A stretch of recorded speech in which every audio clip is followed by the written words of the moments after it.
Hello friends, मैं सरमुख sir आप लोगों का हार्दिक स्वागत करता हूं। आज हम लोग कक्षा 12 में अकाउंट के सब्जेक्ट में चैप्टर नंबर 4 साझेदारों का पुनर्गठन या तो साझेदारी का पुनर्गठन सीखने वाले हैं।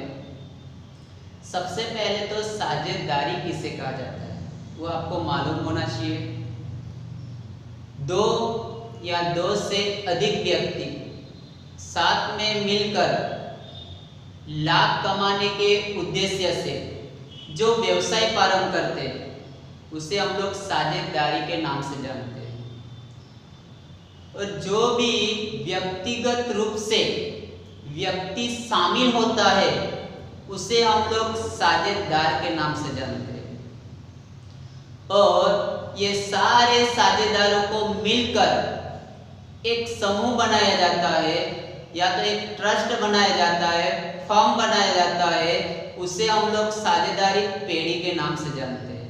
तो आप लोगों को साझेदारी की परिभाषा याद हो गई होगी।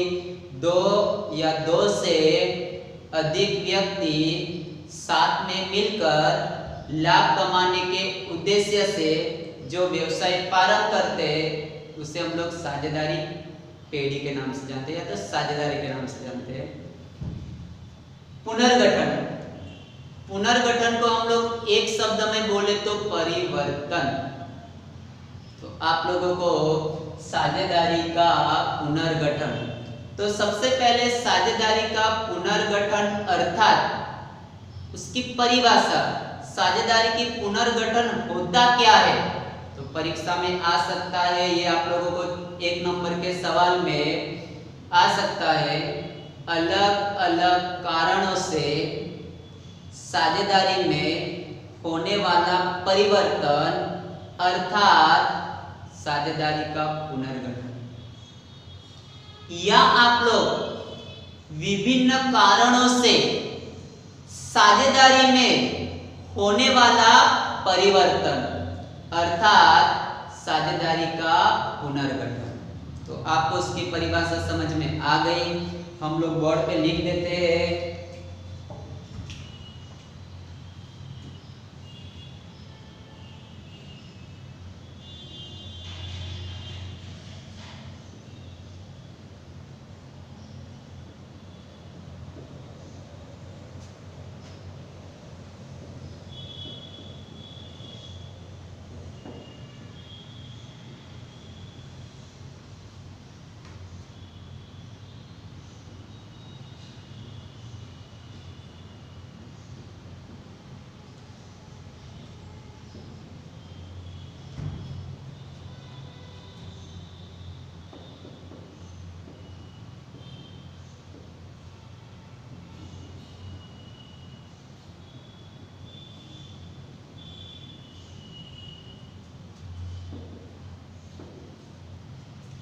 चलो, आप लोगों को परिभाषा समझ में आ गई। अलग अलग कारणों से साझेदारी में होने वाला परिवर्तन अर्थात साझेदारी का पुनर्गठन, तो परिभाषा याद हो ही जाएगी। या विभिन्न कारणों से होने वाला परिवर्तन अर्थात क्या होता है हम लोग का साझेदारी का पुनर्गठन। तो आपको परिभाषा याद हो गई। अब ये साझेदारों का पुनर्गठन क्यों किया जाता है, इसके कारण क्या है, तो वो हम लोग लिखते हैं। तो साझेदारों के टोटल 3 कारण है, लेकिन उससे पहले हम लोग एक उदाहरण के द्वारा समझेंगे तो आपको तीनों कारण अच्छी तरह से याद हो जाएगा और ये परिभाषा भी याद हो जाएगी। तो हम लोग थोड़ा एग्जांपल देखते हैं, यहाँ देख लेना।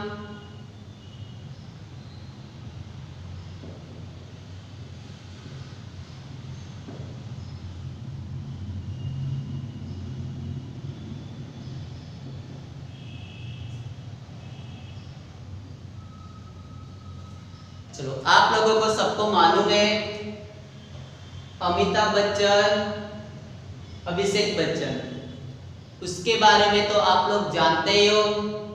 अगर नहीं भी जानते होगे तो तो जान लो, अमिताभ बच्चन और अभिषेक बच्चन दोनों ने साथ में मिलकर एक व्यवसाय प्रारंभ किया हुआ है। अब उन लोगों ने निश्चित किया कि अब हमारे व्यवसाय में जो भी लाभ होगा वो लाभ हम लोग 1:1 के अनुपात में बांटेंगे। कौन सा अनुपात में बांटने वाले हैं?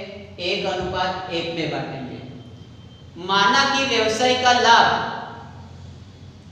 1,50,000 है, तो अमिताभ के हिस्से में 75,000 आएगा और अभिषेक के हिस्से में 75,000 आएगा। तो इतना तो आप लोगों को याद हो गया। अब जैसे जैसे समय बीतता गया, आगे जाकर अब अमिताभ की तबीयत अच्छी नहीं होने के कारण ज्यादातर कामकाज कौन करता है? अभिषेक बच्चन। कौन करता है? अभिषेक बच्चन।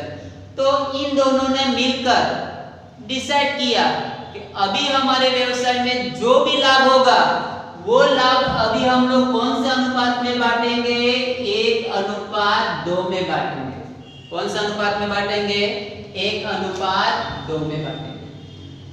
माना कि वापिस उस साल लाभ 1,50,000 हो रहा है, तो अमिताभ के हिस्से में आएगा 50,000 और अभिषेक के हिस्से में आएगा 1,00,000। तो यहाँ पर क्या हुआ? उन्होंने लाभ हानि के अनुपात में परिवर्तन हो गया। देखो, पहले लाभ 1:1 में बांटते थे, अब किस में बांट रहे? 1:2 में बांट रहे। तो यहाँ तक समझ में आ गया आप लोगों को। अब जैसे जैसे और व्यवसाय बढ़ रहा है, अमिताभ बच्चन से और काम नहीं हो रहा है और हमारे व्यवसाय का कामकाज भी बढ़ गया है और हमारे व्यवसाय का विकास भी हुआ है, तो सारा कामकाज कौन करता है? अभिषेक। तो कामकाज बढ़ गया, कार्यभार बढ़ गया, तो इन दोनों ने मिलकर एक निश्चित किया कि अब हम लोगों को हमारे व्यवसाय में नए साझेदार को बुलाना पड़ेगा, क्योंकि कामकाज बढ़ गया। तो उन्होंने नए साझेदार के रूप में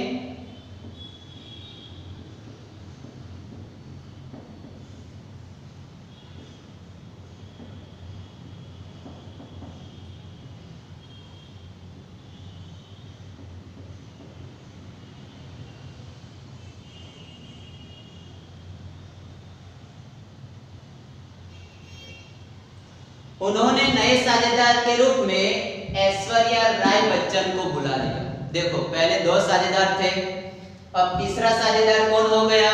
ऐश्वर्या राय बच्चन। नए साझेदार को उन्होंने क्या कर दिया? प्रवेश दिया। कहां पर प्रवेश दिया? अपने व्यवसाय में। तो यहाँ तक समझ में आ गया। अब वापिस उन लोग का जो लाभ हानि का अनुपात है वो साल के अंत में बदल जाएगा, क्योंकि यहाँ नए साझेदार कौन आ गई है? ऐश्वर्या राय बच्चन।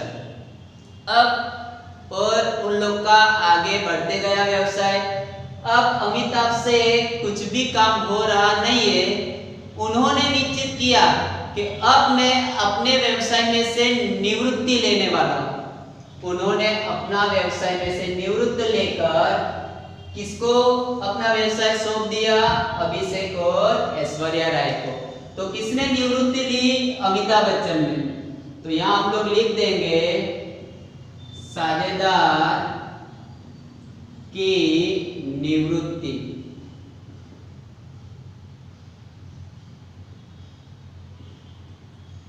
साझेदार की निवृत्ति किसने ली है?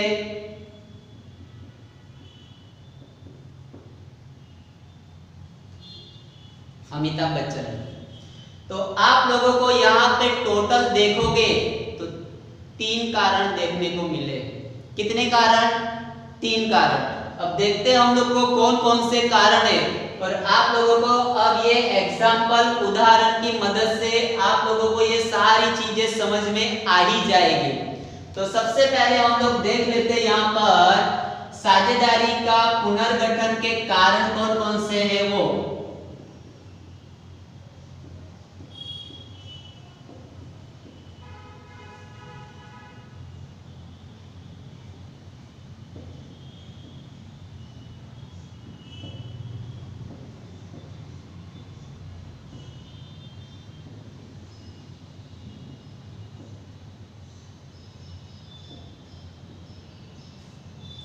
चलो कौन कौन से कारण हो सकते हैं साझेदारी में? तो पहला आप लोगों को मालूम ही है, दो तो ऐसे ही आप लोग के मालूम हो गया।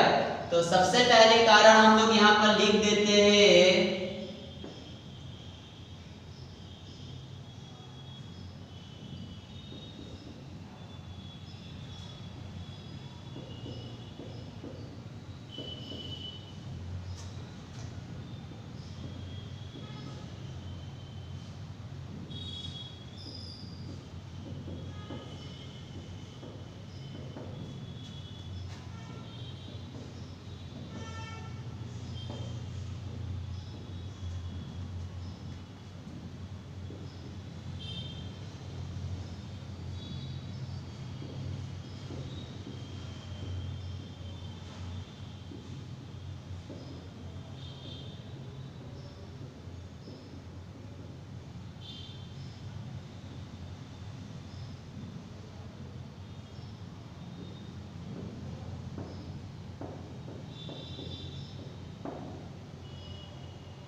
चलो अभी आप लोग देख सकते हैं जो मैंने आप लोगों को उदाहरण समझाया।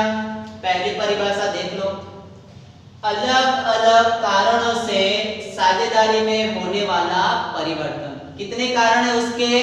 3 कारण है। तो आपको परिभाषा याद हो ही जाएगी, अब आप लोग भूलने वाले नहीं है। चलो तो आप लोगों को ये परिभाषा याद हो गई। साझेदारी में पुनर्गठन के कारण, अब साझेदारी में पुनर्गठन के कारण कौन कौन से? पहले मैंने बताया था 1:1 अनुपात बांट रहे थे, बाद में उन्होंने क्या निश्चित किया? 1:2 में उन्होंने परिवर्तन किया। तो मैंने आप लोगों को बताया चालू साझेदारों के बीच में लाभ हानि वितरण के प्रमाण में परिवर्तन, अनुपात, प्रमाण का मतलब क्या होता है? अनुपात में परिवर्तन हुआ। दूसरा चीज है नए साझेदार का प्रवेश। अब नए साझेदार को आप लोग बुलाओगे तो उसको भी हिस्सा देना पड़ेगा, तो उसमें भी क्या हो जाएगा? परिवर्तन हो जाएगा। साझेदार की निवृत्ति, अब कोई एक साझेदार चला जाएगा तो उसका जो लाभ है वो लाभ बाकी से साझेदारों को मिल जाएगा। तो क्या हो गया? इन परिवर्तन। तो आपको कारण भी याद हो गए, चालू साझेदारों के बीच में लाभ हानि वितरण के अनुपात में परिवर्तन, दूसरा नए साझेदार को प्रवेश, तीसरा निवृत्ति। प्रवेश किसने किया था आपको याद है, निवृत्ति किसने ली वो भी याद है। तो आप लोगों को उसके कारण याद हो गए। तो आप लोगों को यहाँ तक सबको समझ में आ गया। चलो अब हम लोग को अभी यहाँ पर जो चौथे चैप्टर में पढ़ने वाले हैं साझेदारी के पुनर्गठन में, चालू साझेदारों के बीच में लाभ हानि के वितरण के प्रमाण में परिवर्तन पढ़ना है। ये हमारा 5वां चैप्टर। उसके बाद वाले चैप्टर में नए साझेदार का प्रवेश, और उसके बाद हमारा 6ठा चैप्टर है साझेदार की निवृत्ति। तो अगर आप लोगों को ये चैप्टर आएगा तभी बाकी के चैप्टर आ सकते हैं, क्योंकि कुछ भाग आप लोगों को साझेदारी के पुनर्गठन में दिया हुआ।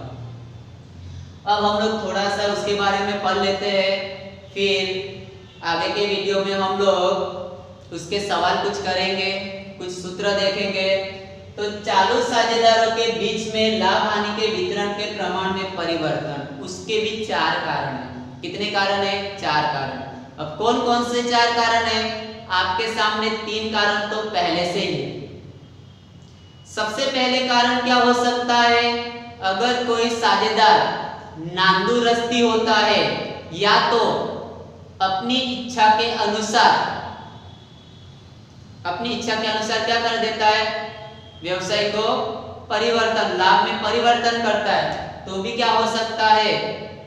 व्यवसाय में लाभ आने में परिवर्तन हो सकता है। नांदुरस्ती या तो कार्यभार। दूसरा पॉइंट है हमारा कार्यभार या तो समय।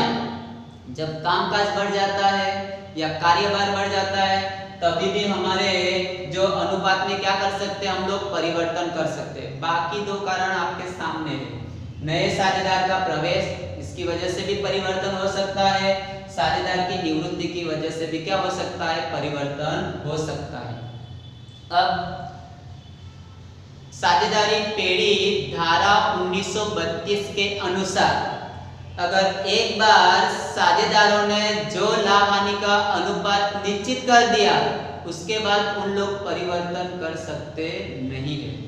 लेकिन सभी साझेदारों की इच्छा होगी तब उन लोग क्या कर सकते हैं, परिवर्तन कर सकते हैं। या तो उन्होंने करार पत्र में लिखा होगा कि कुछ समय के बाद हम लोग अपनी साझेदारी पेड़ी के लाभ हानि के अनुपात में परिवर्तन कर सकते हैं, तभी उन लोग क्या कर सकते हैं, लाभ हानि के अनुपात में परिवर्तन कर सकते हैं। तो यहाँ तक आप लोगों को समझ में आ गए होंगे।